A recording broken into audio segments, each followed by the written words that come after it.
Good afternoon and welcome to this webinar, which we're going to present in relation to the joint ELI American Law Institute project on principles for a data economy.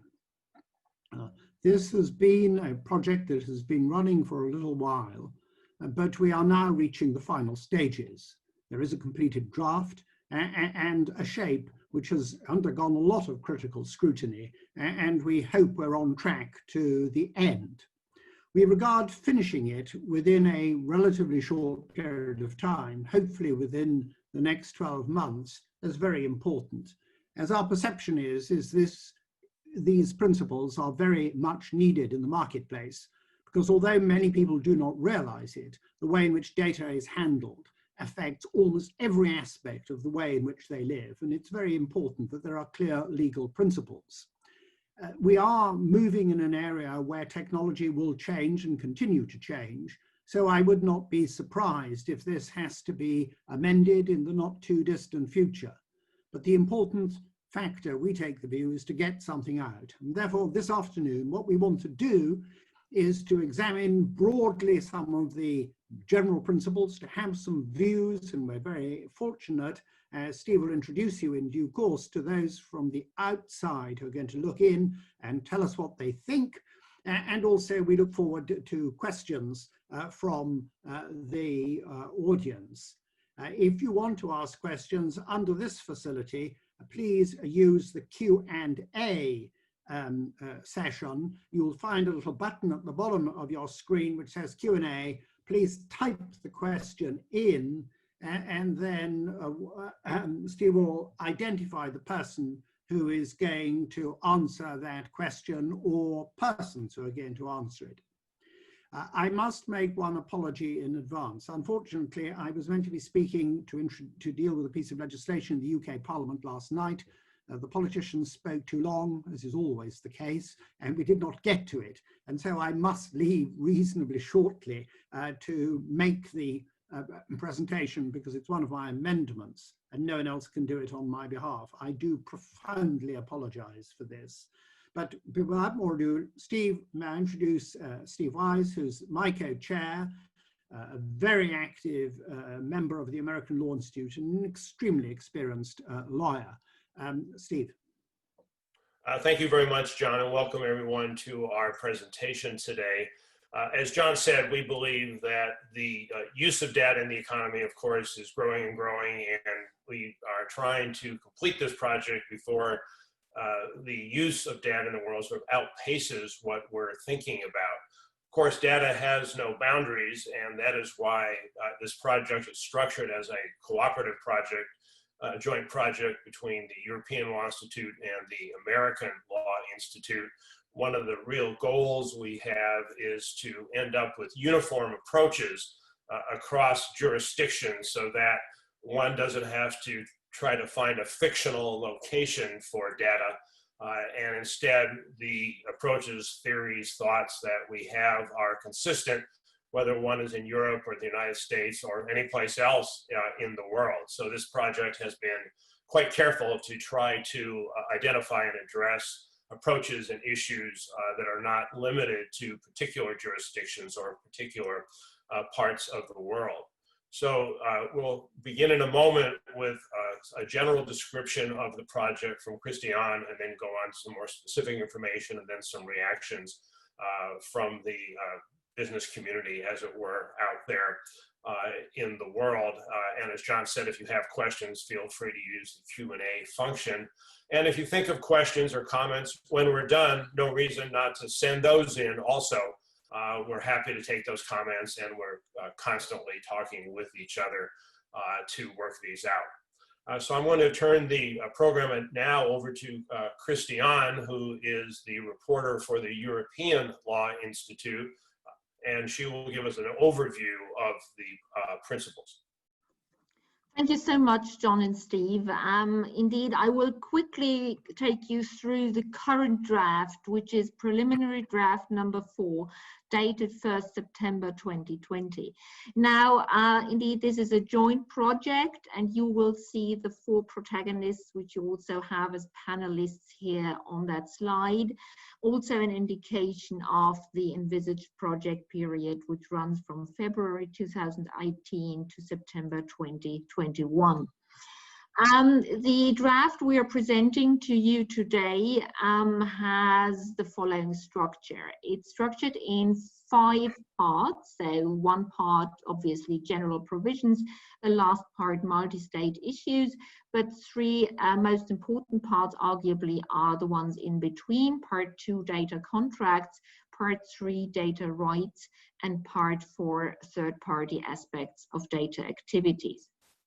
And just to explain to you what is new, that's in particular an important information for those members who've been closely following our work.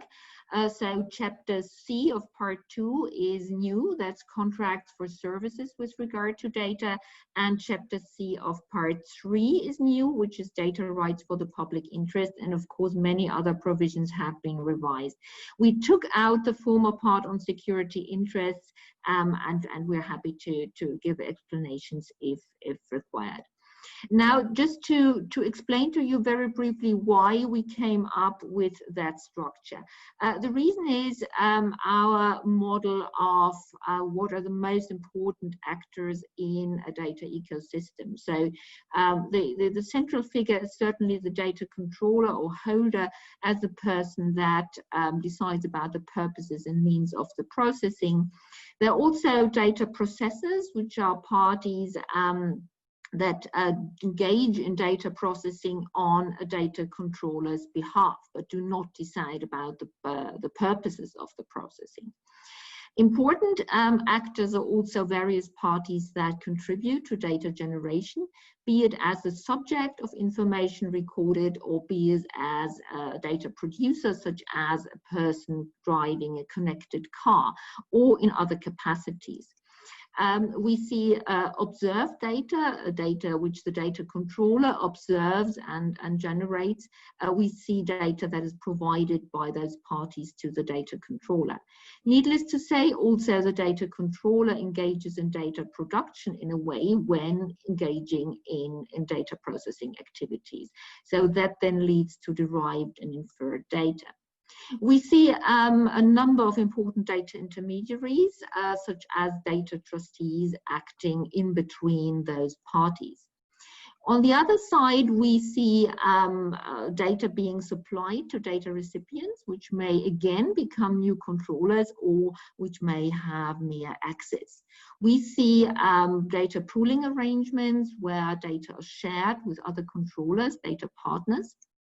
And we see lots of data intermediaries also in these relationships, such as escrowees or data marketplaces.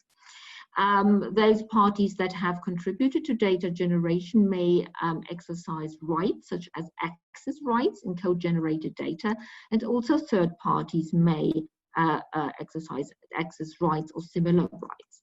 And last but not least, lots of third parties may be affected. They may have rights, such as under data protection law, under IP law, trade secrets law, and the like. So this was our starting point, and just to explain you where our principles fit in. So we would be seeing principles 5 to 9 as dealing with the supply to data. So that is the contractual part. We also have a principle that deals more with supply of data by, for example, consumers. So that would be a different kind of supply contract, but still a supply contract.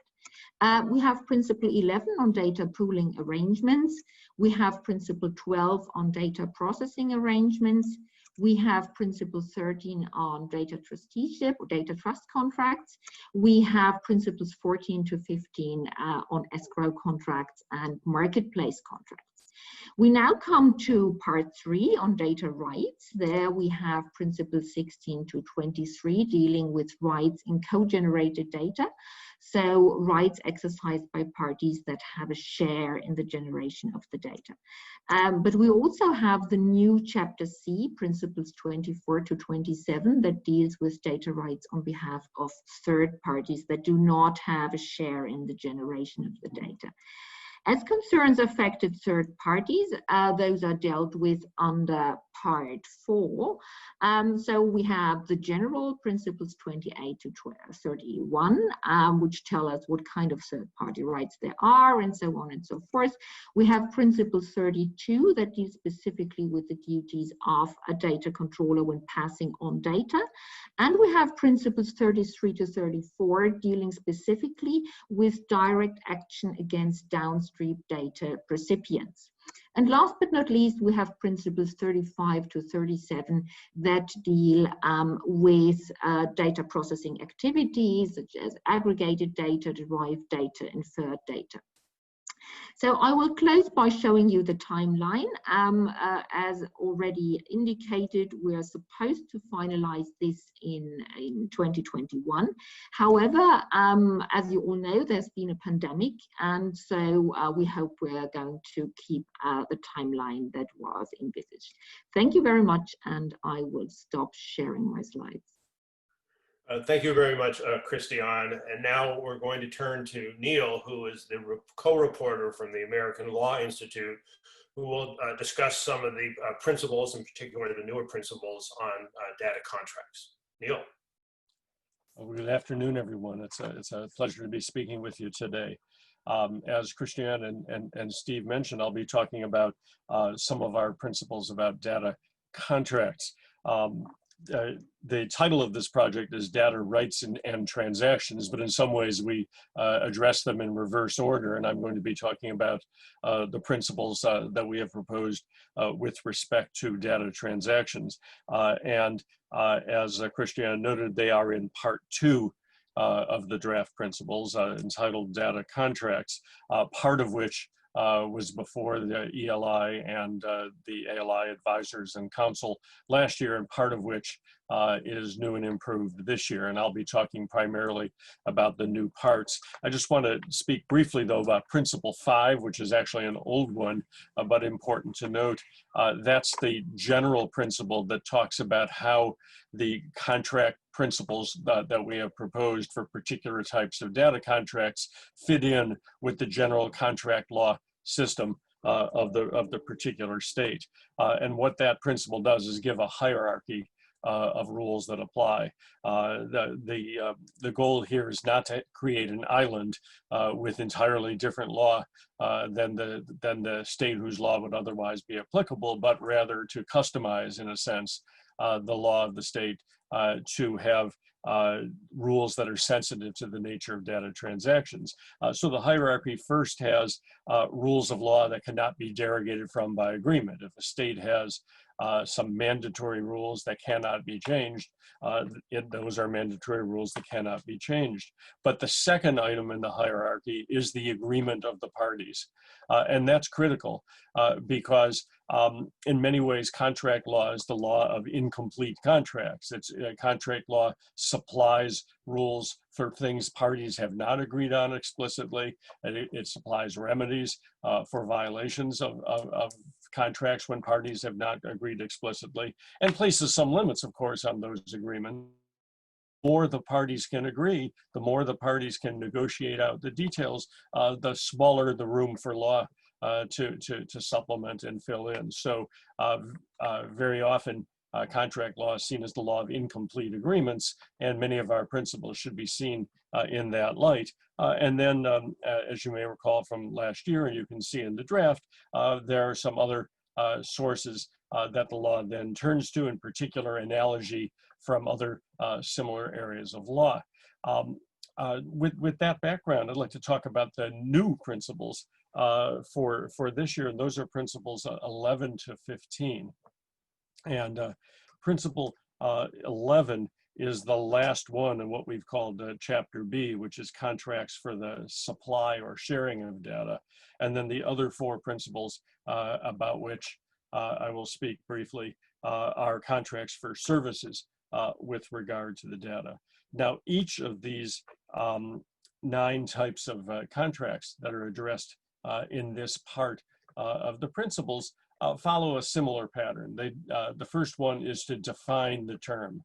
When we describe a term as a contract for the transfer of data or for data pooling or the like, the first thing we do is not rely on that term to define itself, but rather give a functional definition of it so that the readers and legislators will know what type of transaction, what type of deal that we're providing principles for.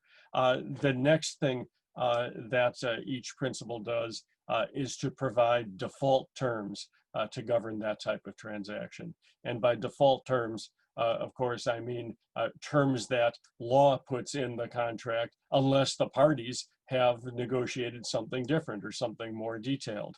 And so again, if the parties have negotiated something out in detail, these default terms do not displace the parties' agreement.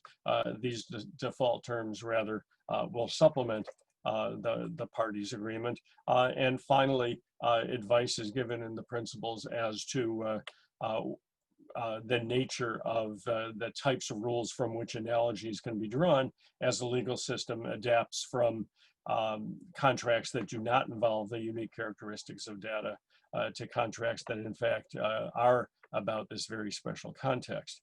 Well, with that background in mind, let's focus very briefly on principles 11 to 15. Principle 11, again, is the last one of our group on contracts for the supply or share of data, supply or sharing of data. And principle 11 is about data pooling. And as its name suggests, it deals with situations where 2 or more parties agree to share data. And they can share data in a number of ways. They can transfer the data to a medium they jointly control or is controlled by somebody else for them. They can grant each other access to data on their servers without the involvement of a third party or any other way that enables them to in fact share that data. And the default terms for this are pretty obvious. That one of the default terms is that the data partners, those who pool the data, may utilize the data only for the purposes agreed upon or what could be reasonably expected as an extension of that. They can engage data processors, but otherwise they can't pass the data on to others without an agreement. And then there's a principle in there that indicates allocation of intellectual property rights that might be created as a result of the use of data that is in the data pool. The next group of principles, the next 4 principles, principles 12 to 15, are of a slightly different nature. They all fit under the category of contracts for services with regard to data, as opposed to the movement of data from one person to another. And so I'd like to, again, also just speak about them very briefly. We've got principle 12, which is about contracts for the processing of data.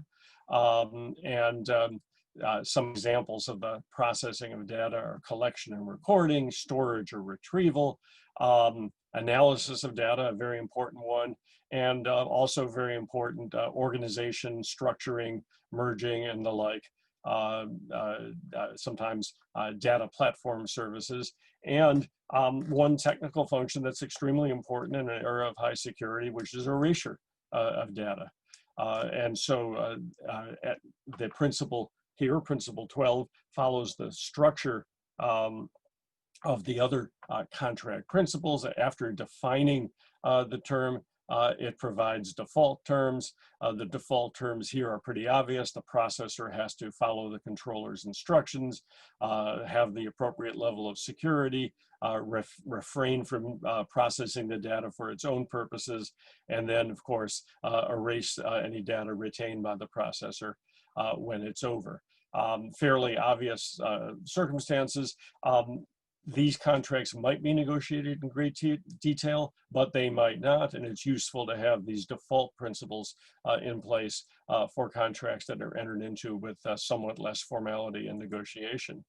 The next two principles deal with a unique type of dual access, data trust contracts and data escrow contracts. Principle 13 deals with data trust contracts. That's where one controller or supplier of data, or perhaps a group of controllers of data, enter into an agreement with a third party that empowers that third party to make decisions about the data on their behalf in furtherance either of the purpose of those who are entrusting or in furtherance of the interests of other stakeholders, beneficiaries of the trust. While we call this a data trust, it's important to remember that the term is there because it's become a common term already in the industry, but one shouldn't read too much legal thought into that word trust.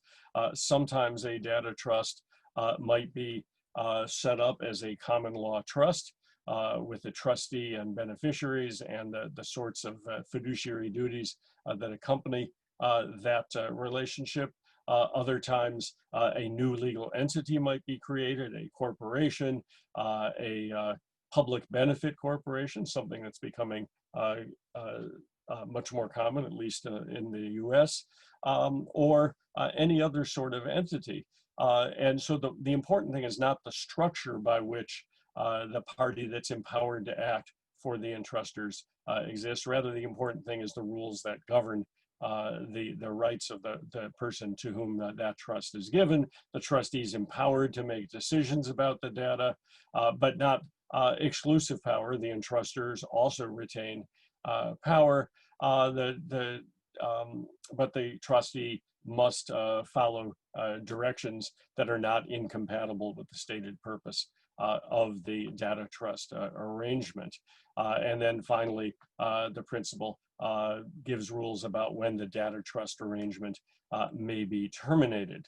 A related, at least in some ways, principle is principle 14, which deals not with data trust contracts, but with data escrow contracts. And those are contracts where one or more suppliers or controllers of data enter into an agreement with a third party where those entrusters who have the data transfer the control to a third party, this escrowee, for a very important purpose, for limiting the entrustor's own powers with respect to the data. Well, why would they do that?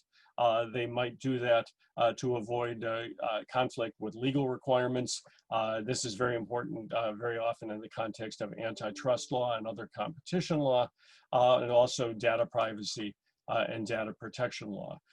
For various compliance reasons, it can be useful or extremely important to have this relationship so the individual controllers are not in a position of exercising their control in a way that violates those important policies of competition law and data privacy and data protection law.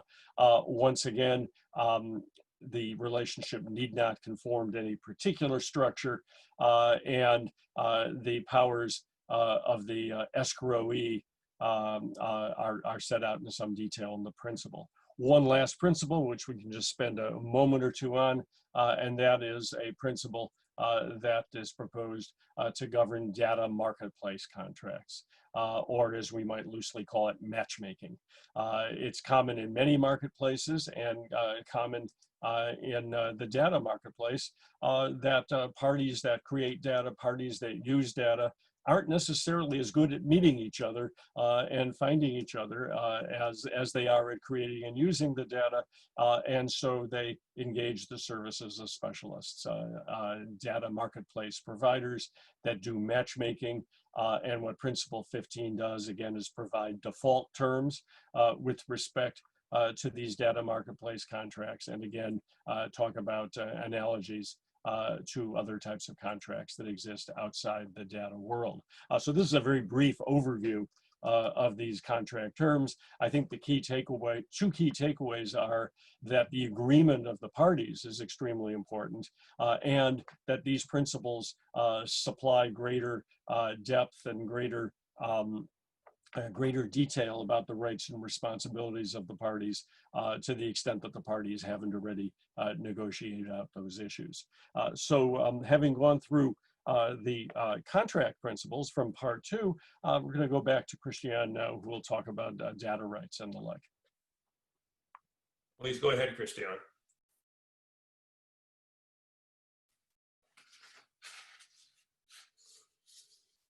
Myself.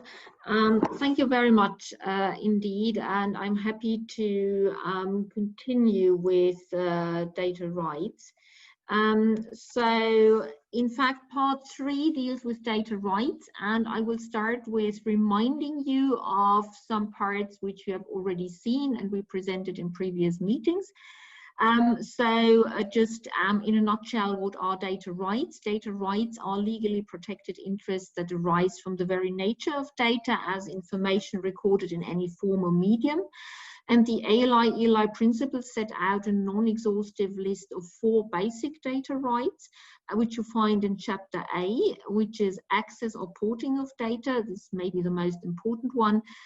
Then desistance from the use of data, correction of data, and an economic share and profits derived from data. Now, data rights can be based on different considerations. They can be based on the idea that the person exercising the right had a share in generating the data right.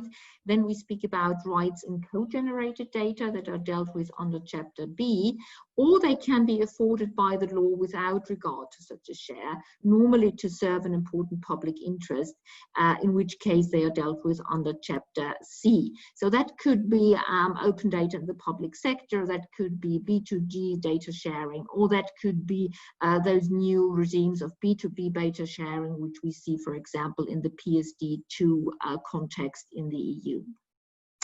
Well, just to briefly touch upon co-generated data, I'm not going to deep dive into that because we've presented that last year, in fact. So we identify 5 main factors that are decisive for determining rights in co-generated data, which is the share, the type and extent to which of the share of the party exercising the right. So to what extent and in what form has that party contributed to generating the relevant data. Then, of course, it's the weight of grounds put forward by the party, and we elaborate on that in several principles. It's the legitimate interests of other parties, it's public interests, and last but not least, it's the relative power, the bargaining power of parties involved. So we presented these 5 factors last year. This is just as a reminder. I will now spend a couple of more minutes on the new draft principles, which are of a very tentative nature still, on data sharing for the public interest. So this is all this G2B, B2G, B2B data sharing, which we find, for example, as I said, in the PSD2 context and in the energy context and in other contexts that are emerging. And it starts with principle 24.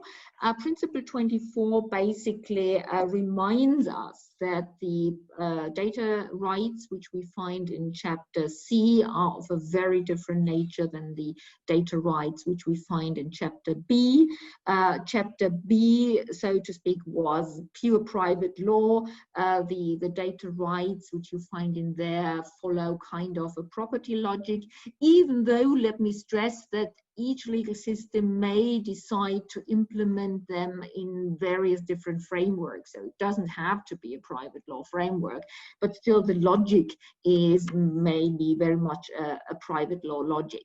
The data rights you find in chapter C follow more of a public law logic. They are kind of an encroachment on private parties' rights and liberties and are therefore in need of justification. And this is basically what Principle 24 reminds us of.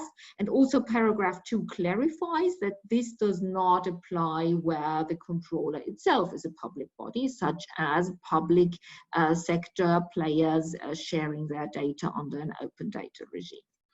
Now, Principle 25 is about freedom of purpose.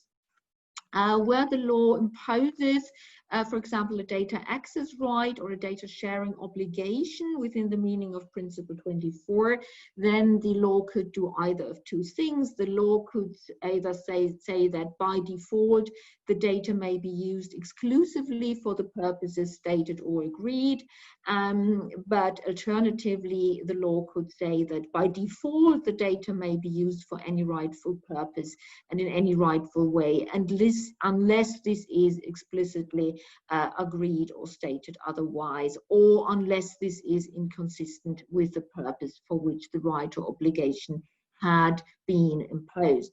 And Principle 25 recommends that the law should rather take the second approach, which is more open and more in the direction of, if you like, open by default.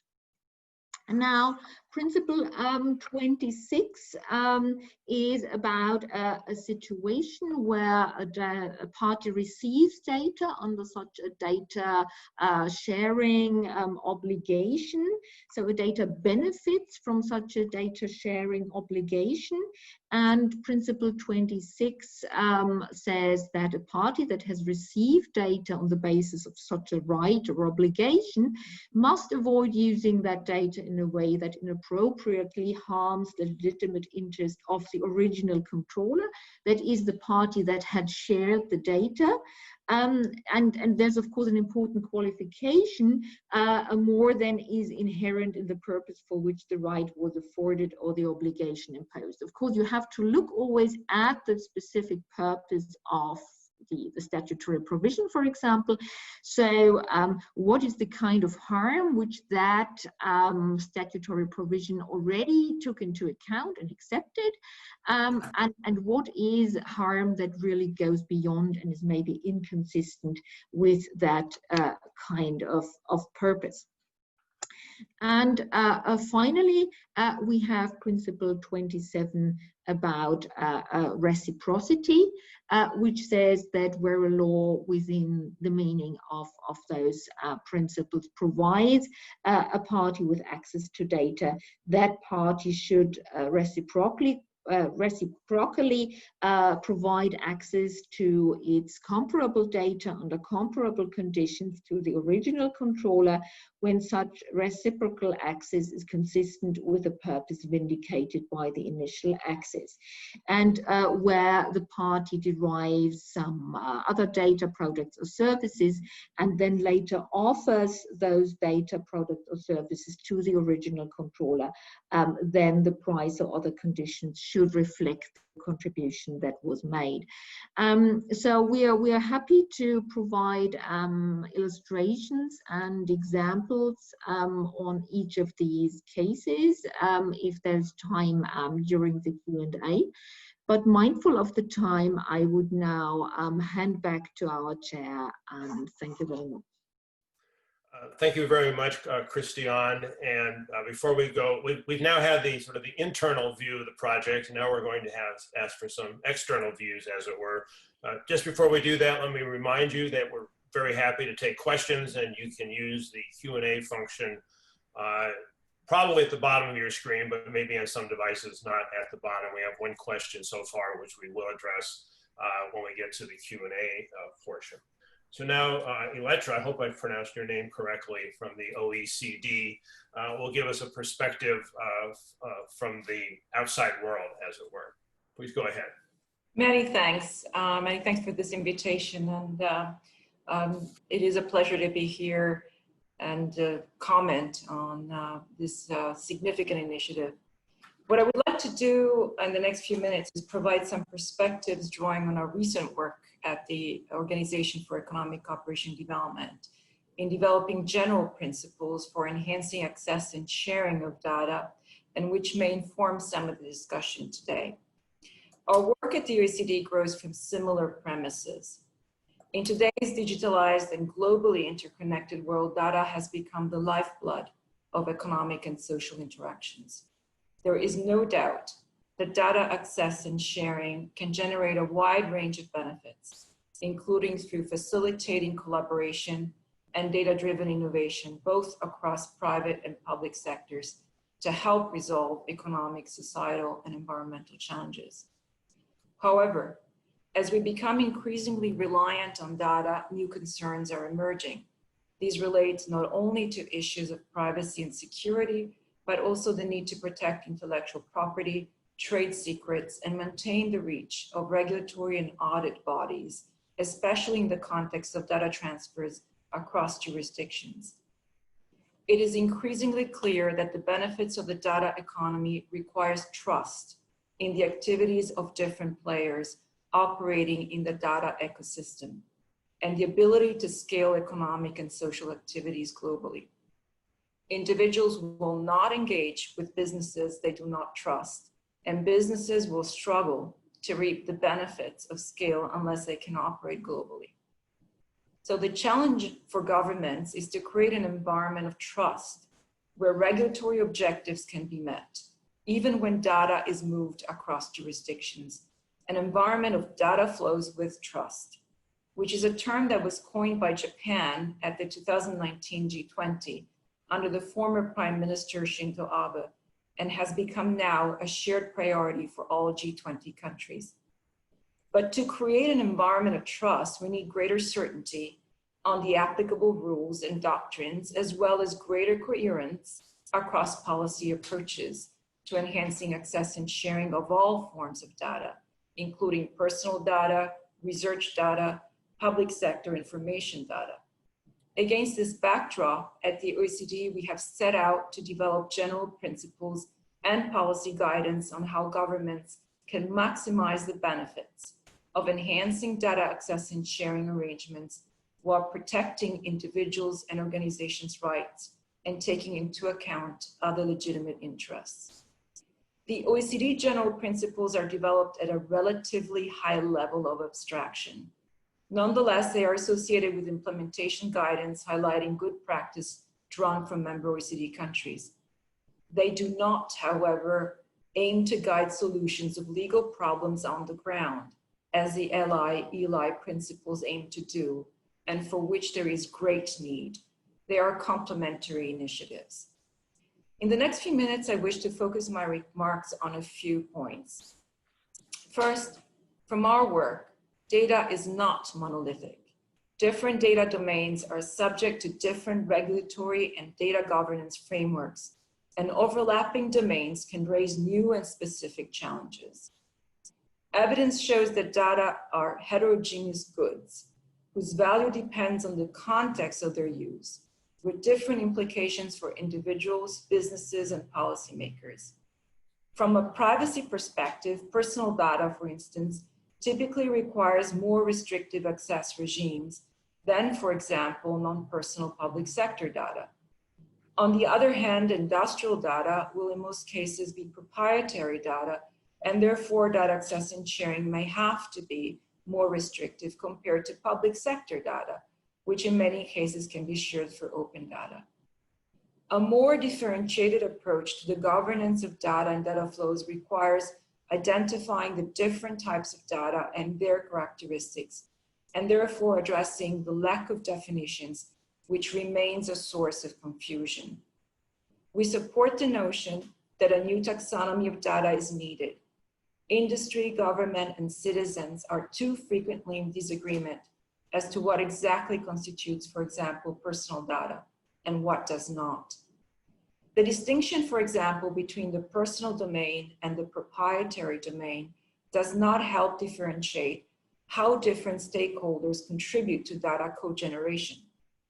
Data categories that differentiate according to the way data is collected or generated, for example, by differentiating between provided, observed, derived, and inferred data, as well as acquired or licensed data, can provide further clarity in this respect.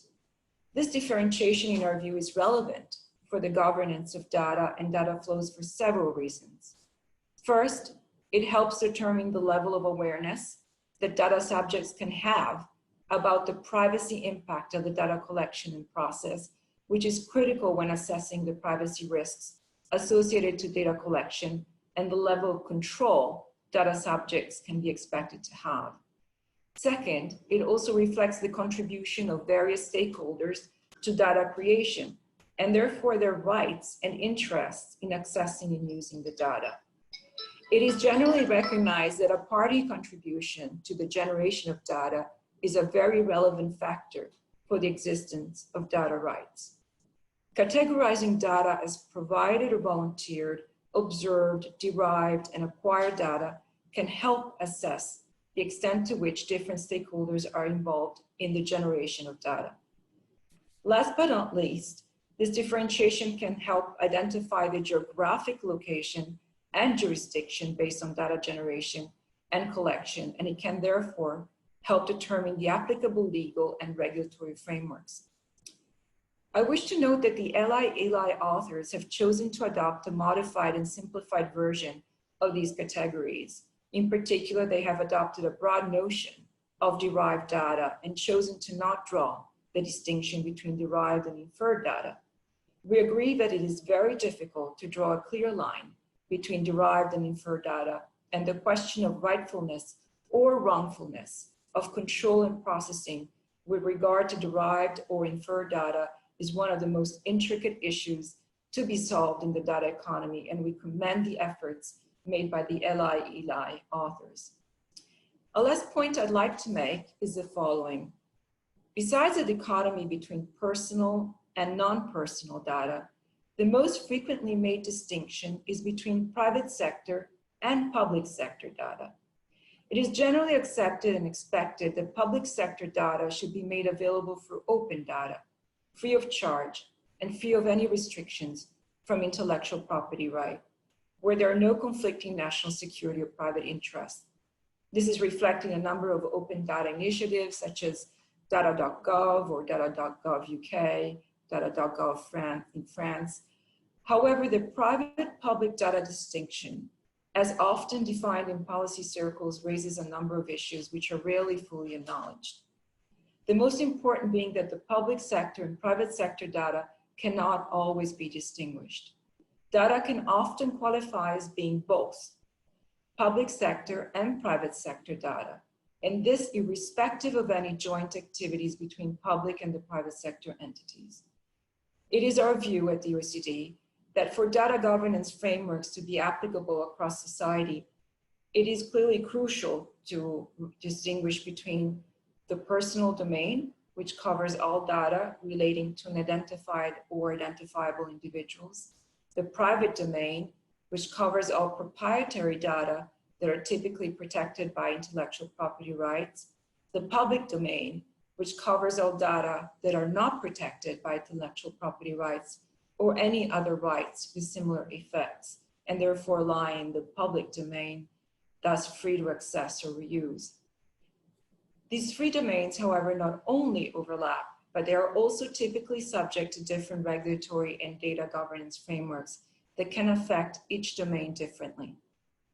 Furthermore, these overlaps can explain why data governance is often perceived as complex from a legal and regulatory perspective, in particular when cross-border data flows are concerned. Depending on the jurisdiction, some domains may be prioritized differently over others.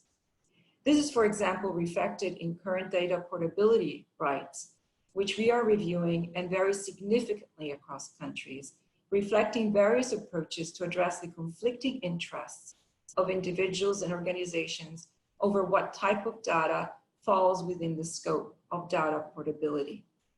To conclude, we commend the pragmatic approach based on the selection of exemplary and contrasting cases taken by the ELI authors in addressing intricate legal issues such as customers' access and porting rights or the debate between privacy theories and property theories. And in particular, how in most cases the principles were developed specifically with a view to the characteristics of data.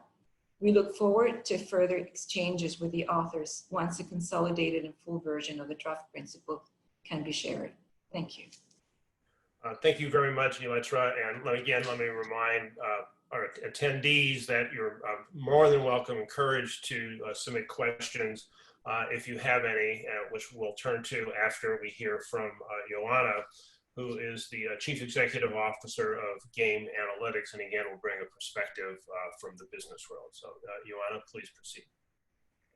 Thank you, everybody. So my perspective to set the tone is much more related to how these principles affect an actual data company. To give you all some background on Game Analytics and what colors our perspective, we are a company that creates software that is integrated by mobile game developers into their games. We collect data from the players of the games and build reports and tools for the mobile developers to improve their games.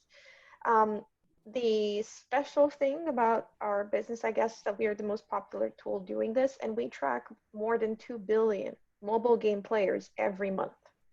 We have players from every single country and continent and so on that we track. The scale of the data is massive. And we deal with data challenges in a very particular way. And I'm going to discuss a few of these points today. First of all, the reason that we look towards data principles is that we are a fairly small company. We're 30 to 35 people right now managing this giant data set. We are part of a larger group of companies, but this is the size of our team and our budget and our resources. We do not have large legal teams to both put in place very fancy data agreements or to defend us in case we want to kind of take a risk on doing like building an unproven business model out of data and so on. We need to follow very standard practices that can be applied easily. And also, we do not have endless energy and resources to negotiate contracts with partners over and over until we get to an agreement. So we need kind of a framework that we can implement. The partners will know it's all right, the customers will know it's all right, and everybody can be on board, and we can just go about doing business. To this end, data principles help. Model contracts help a lot, because if it's a model contract that is supported by the governance institutions geographically in a wide area, then we can move on with our lives. We can implement it. Everybody knows it's all right.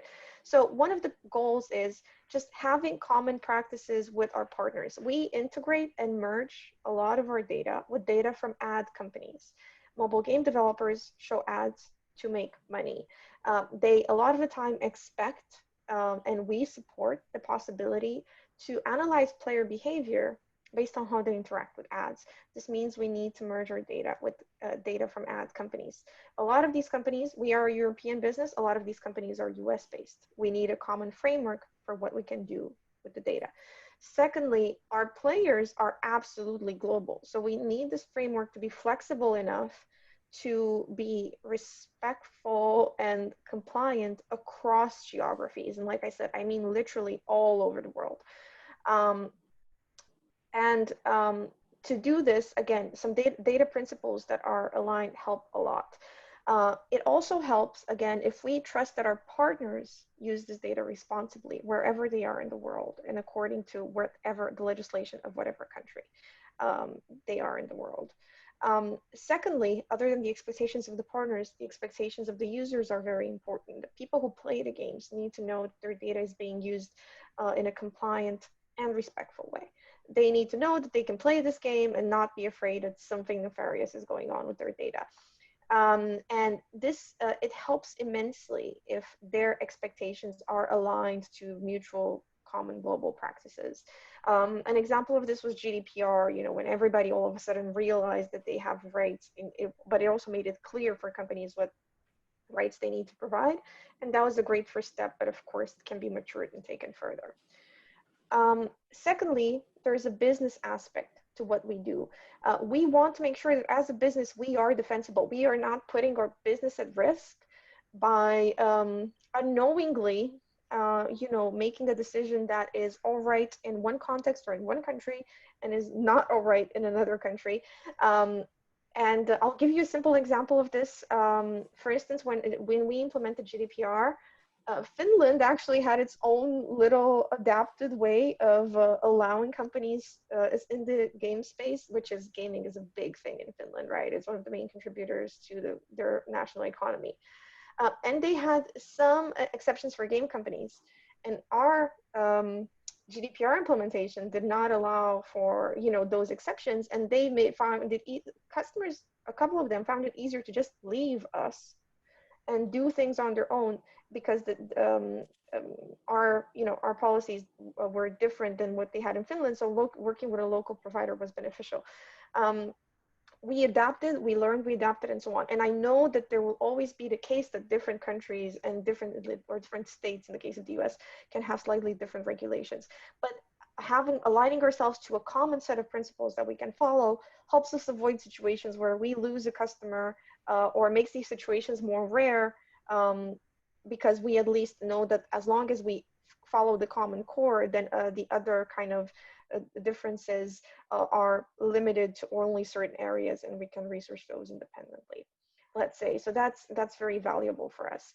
The other point, which is perhaps not necessarily yet included in these principles, but where I hope that this area will move forward into the future, is let's say applicability. So I think a lot of the challenge with it's a devil's in the details type of situations. A lot of the challenges are in how does each company individually apply these principles? We now have a situation where private sector companies effectively develop stronger regulations than the public sector. And the best example of this are Apple and Google. A recent change that Apple made was announcing the removal of their standard identifier, their advertising identifier, in their new generation OS and iOS 14. This moved the mobile industry into upheaval. It affects a lot of companies. Companies have different reaction speeds and require different investment levels in order to respond to a change of this nature. This change is so massive because the only standard identifiers in the industry today that are used are those provided by Apple and Google. This means that if this commercial company makes a difference in their practices, literally everyone else in the ecosystem is affected. You don't really have a choice in it. You don't really have a say in it.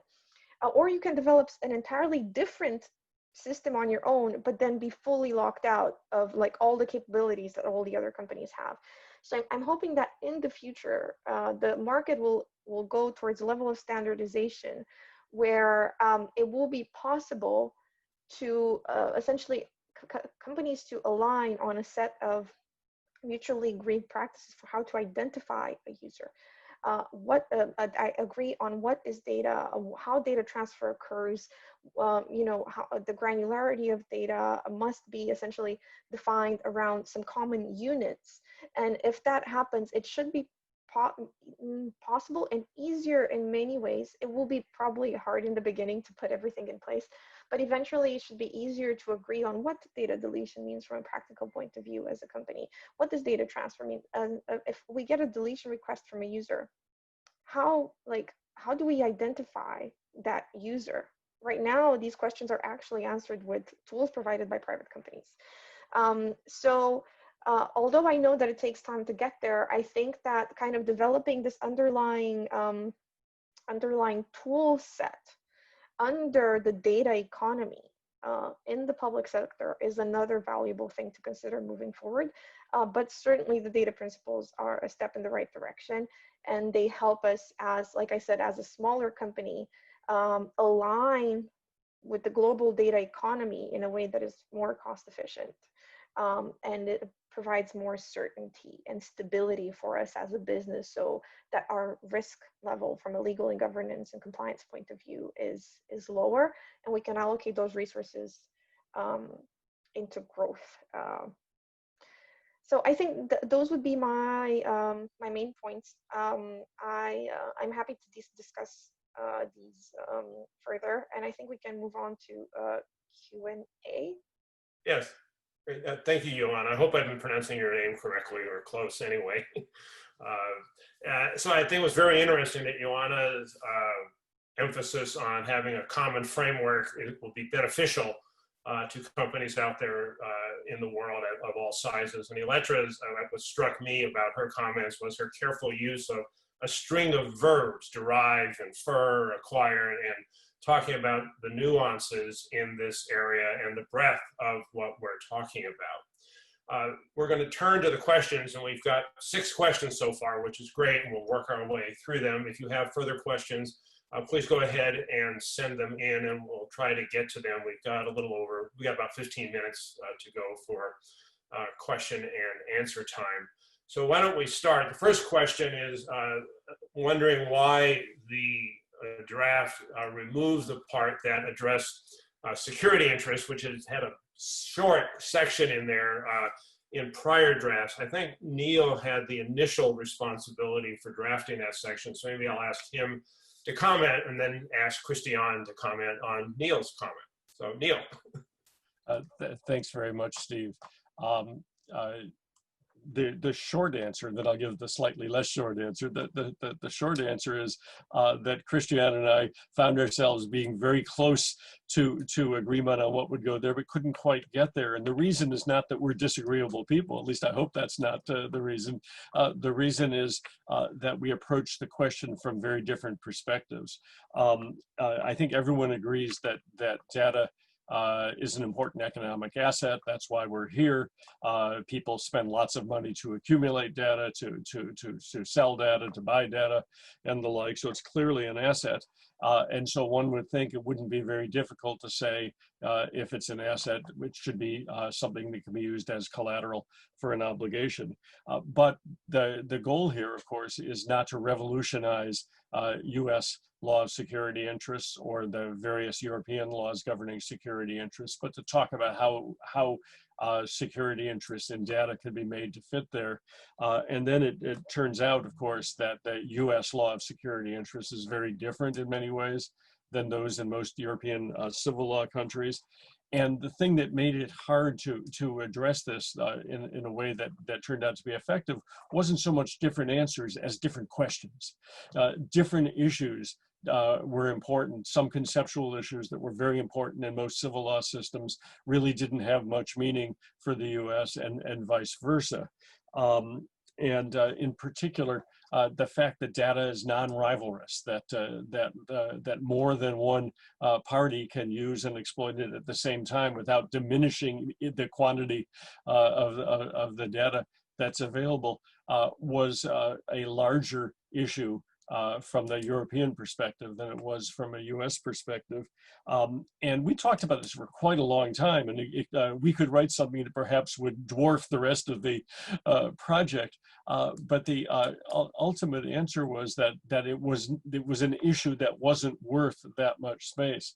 I think we all agree that again, that data is an asset that should be able to be used as collateral. It's just that the legal systems are so different. It became very difficult to agree on a set of principles that reflected the questions asked by the US under its secured transactions law and by the various European secured transaction systems. Christian, I hope that's a fair summary of where we were, but please feel free to supplement or correct me. I agree with everything Neil has said. And there is, of course, also from the ELI institutional point of view, we need to bear in mind that there is a parallel project that deals with digital assets, which has just on the basis also of our preliminary drafts produced a chapter on security interests. So that was an additional argument, but mainly it is everything what Neil has just explained. Yeah, my recollection is that once we started considering that issue, it sort of grew with a lot of related issues, and really, as Christiane said, or Neil, it could have taken over things when the principal concerns here are the topics Neil and Christiane have already discussed. So I hope that was responsive, and if not, please send another question and we'll circle back to it. Another question came in is that for what concerns the public sector, could you spend a few words about the role of local government within the implementation of the data principles? And maybe Christiane, you could start on that one.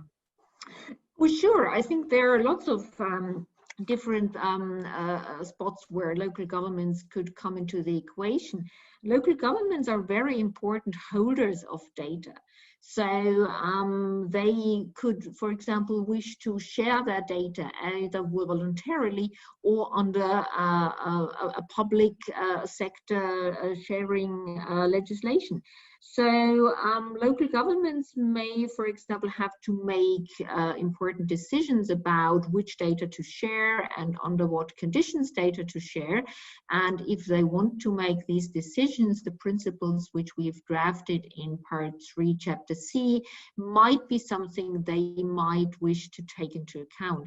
At the moment, when public sector entities share their data, we see very little awareness for the intricacies of, you know, what happens with the data. Could it end up in the taxpayer paying twice? Could there be negative implications for the citizens of that municipality, for example? And we believe that, you know, our Chapter C could inform local governments in dealing with these matters. And then, of course, when a local government wants to make a data contract, it's the data contract part that could assist in making decisions and in getting things right. And the Part 4 on data on third-party rights is, of course, equally important when local governments are players. We have to stress, though, that we do not deal with public entities in the exercise of their sovereign powers. So this is about private relations, if you like. So we're not dealing with intelligence agencies, police, and whatever. So this is not within the scope of our instrument, and I think we need to stress that because that's very important. Thank you. Neil, any comments on that subject? No, I think Christiane covered it perfectly. Okay, great. Okay, another question we have is to get out our predictive capabilities.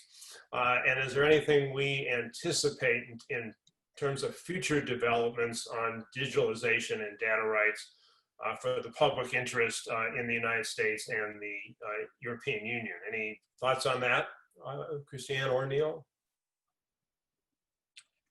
My crystal ball is non-functional, so it's hard for me to predict the future because this is an area that has a great deal of public attention. In many ways, this is a political question, and I don't mean that disparagingly at all. It's a policy question that will be addressed by people not just in the data community, but elsewhere. And but I have no particular predictions. Perhaps Christiane's crystal ball is more functional than mine. I'm really sorry, my crystal ball is out of order too. So the only thing I could say that I see a lot of things moving at the moment in Europe in that direction. I would personally believe that the best approach is to have a mixed approach, which is on the one hand a sector by sector approach. I think we need to look very closely what are really the needs in the relevant sectors, such as the mobility sector, such as the energy sector, such as other sectors, the health sector, for example.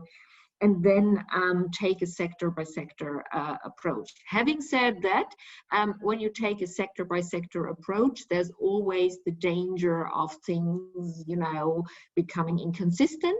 So I think it's extremely important to have cross-sector frameworks and to have a consistent approach. And it's also part of what our principles try to achieve, to help shape such cross-sector frameworks, which we certainly need in order to avoid that things become totally incoherent and inconsistent. Thank you. The project has sort of studiously avoided getting into the question of property and what is property, and is data property or is it not property, but somebody caught us and we have a question about the relationship between property law and data, and should it be, should it not, and with a particular interest in genetic information, and what do we think about that? Neil or Christiane, would you like to jump into that? Right? Well, Steve, as you mentioned, the draft principles are very studiously and intentionally agnostic as to the question of whether data is property that can be owned. This is a hotly debated question among academics. Some of our advisors have written articles with titles like "Data is Property," and others have added just one word to their titles, the word being "not." And there's a fierce debate about it. If we say anything at all on this issue, 2/3 of our readers will say we got it wrong. And so what we've decided to do here is to craft principles that don't depend on the answer to the question of whether data is property in order to work in what we think is an appropriate way. Now, sometimes it means protecting interests that could in fact be protected through property law through a different route, such as a dignitary personhood interest, as mentioned in the question.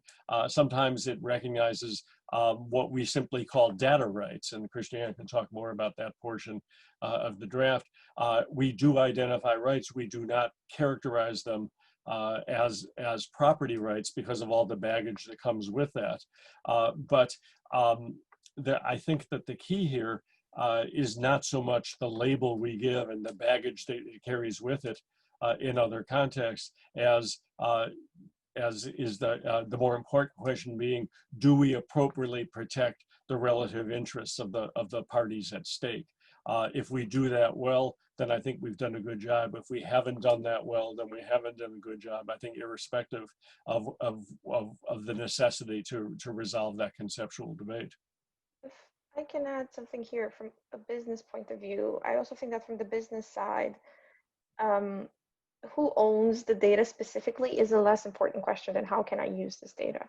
So, and the principles around the data can be very much defined around attributes of the data rather than the relationship of the ownership. So for instance, DNA is mentioned in the question. DNA is a particular type of data because it is fully and always relevant to the person. It never changes throughout their entire life, and it has a great depth of information about them. So, you know, the longevity of the data, the depth of the data, the just simple information impact of the data can be taken into consideration when assessing these things. Because of course, you know, your online behavior, you can like erase your cookies. You know, you can't erase your DNA and just replace it with a new one. So it's simply with just absolute factors that you can score the data, or maybe score is not maybe the best term here, but let's say you can define data governance on aspects that relate to the data without necessarily considering who owns it, but how specific data types can be used. Electra, from your perspective, what is it useful or maybe get in the way to try to address property questions as opposed to the functional approach that the principles have largely taken? I think my preference is for the functional approach. I think property is a very controversial topic in itself. Telling somebody they own something kind of automatically makes them more attached to it. And really, truly, the businesses, regardless who owns, the ability to use something is the ability that matters, and the ability to build a predictable business model around it and know that you'll have access to use that, that item, asset, information, regardless of who owns it. So I think introducing property could, let's say, complicate things without necessarily a specific benefit to anybody that could not be otherwise obtained in ways that are more clear. Again, this being said, I have not considered this topic to the same extent that people who have been working on it for years have. So I'm sure that it can be debated, but just wanted to give my point of view that as a data company, we don't really ask ourselves who owns this data, because it's not in our interest to own it. It's in our interest to use it, right? So that's kind of our view. Thank you. Elettra, any comments on this subject? You're on mute, by the way. Here we go. Support the same functional approach, and would not have much to add to what Joanna in that respect has said. We're looking at this question, though, now through our work on data portability. And so there are aspects that are emerging in relation to data ownership and of what data are we talking about that unavoidably we need to address in the context of what data can be ported. And we see that it does change according to jurisdiction, can vary significantly across member countries. So I think that you've done and you've taken the right approach in the principles, and I commend you for that. I would find it very difficult to integrate in your principle a concept of ownership of data at present. Reassured that we seem to be taking the right approach here. Okay, we're running a little bit out of time. We have several questions here, and there's one we haven't had too much discussion, the last question on code-generated data, and maybe for Christiane, where it's, as it were, some of the code generators didn't consent, and how do we work that drone obtaining some data from someone who didn't consent, and let's assume they had some sort of right to consent, and certainly an issue of great interest these days. So any thoughts on that, Christiane? Yes, sure. Thank you very much for that question. Well, the fact that the person contributing to the generation of the data didn't consent to the generation of the data comes in, of course, at various levels in our principles. First of all, if we're talking about personal data and if a data protection regime applies, then of course the fact that no consent was given may heavily influence the lawfulness of the processing of these data. I don't have to mention that. But then coming more specifically to your question whether it is correct to say the data has been code-generated even though the person didn't want to generate data. In fact, we would still count those data as code-generated by the person, because that would give the person rights. For example, in that instance, in the specific example you've typed into the Q&A, that farmer would have a right to request desistance from data processing. And we believe that this is very important.